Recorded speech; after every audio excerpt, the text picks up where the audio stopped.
Martinez Zogo, Amoubou Belinga conduit le juge sur le site de l'assassinat, Rémy Ngono en remet une couche. La machine s'annonce bien huilée ce samedi après les grands titres révélés par le journaliste camerounais Rémy Ngono. Plusieurs sujets chauds sont annoncés. Entre autres, un scandale, Chantal Biya impliquée dans le blanchiment et détournement de fonds avec Sylvia Bongo. Joe Biden et Emmanuel Macron lancent l'encerclement de Paul Biya. 3 Amoubou Zomloo Pablo Escobar conduit le juge sur le site de l'assassinat de Martinez Zogo. 4 Drogba enfermés dans une cellule disciplinaire à la prison principale. 5 Cavaillé Djibril cause déjà avec les fantômes en chinois. 6 Un maire du RDPC vole les terrains et mange sa nièce dans la sorcellerie. 7 Le général Oligui Nguema refuse son salaire de chef d'État. Il faut rappeler que cette semaine, il y a eu une perquisition au sein de l'immeuble Ekang en présence de Jean-Pierre Amoubou Belinga, ses avocats et le juge Sikati. Pendant que l'opinion publique s'impatiente à connaître le dénouement de l'affaire Martinez Zogo, ce journaliste enlevé, torturé, mutilé, déshumanisé et assassiné froidement en janvier dernier alors qu'il dénonçait les largesses financières accordées au patron du groupe L'Anecdote Amoubou Belinga via les lignes 94, 65 et 57, le juge d'instruction en charge de l'affaire, Sikati Kamwo II poursuit sereinement son enquête. En plus de la reprise des auditions qu'il a entamées depuis que ce dossier lui est confié, il a également effectué une nouvelle perquisition à l'immeuble Ekang, propriété de Amoubou Belinga, principal suspect commanditaire de l'assassinat. C'était hier mercredi 18 octobre 2023.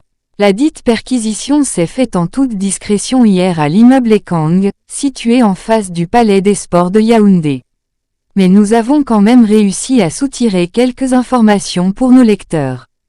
Selon nos sources, c'est aux environs de midi que le quart de la prison principale de Kondangui ayant à son bord le prévenu Amoubou Belinga, a franchi le portail de l'immeuble Ekang. Immédiatement a débuté la perquisition qui est terminée à 15h45. Était également présent, bien évidemment le juge d'instruction Sikati Kamwo II, le commissaire du gouvernement Serlin Belinga, les avocats de Amoubou Belinga parmi lesquels me Charles Chungang, le SP de Amoubou Belinga et les éléments de force de sécurité. Elle s'est essentiellement déroulée sur 2 endroits. Dans un premier temps au sous-sol, un parking souterrain. Cet endroit est soupçonné être le lieu où Martinez Zogo aurait été torturé à mort. L'objectif pour le juge d'instruction de s'y rendre était de voir la configuration et vérifier toutes les ouvertures pour avoir une idée de comment ça se passe là-bas. Après le sous-sol, ils sont allés dans les bureaux de Amoubou Belinga au 9e étage. Une fois dans ces bureaux, Me Chungang a demandé et obtenu du juge d'instruction que ce soit une séance de travail restreinte. Tous les éléments de sécurité sont restés à l'extérieur. Y sont entrés le juge d'instruction, le commissaire du gouvernement, les avocats et Amoubou Belinga etc. Une question a été posée au SP de Amoubou Belinga afin de savoir si c'est lui qui l'a mis en contact avec le lieutenant-colonel Justin Danwe. Chose qu'il a répondu par l'affirmative.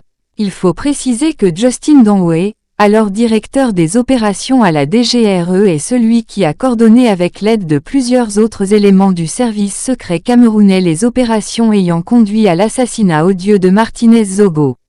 Il a toujours reconnu avoir agi pour le compte de Amoubou Belinga. Vers 15h45, le quart de la prison principale de Kondangui Sidsou est ressorti de l'immeuble Ekang pour accompagner le désormais bagnard Amoubou Belinga dans sa cellule où il séjourne depuis le 4 mars 2023. Affaire à suivre.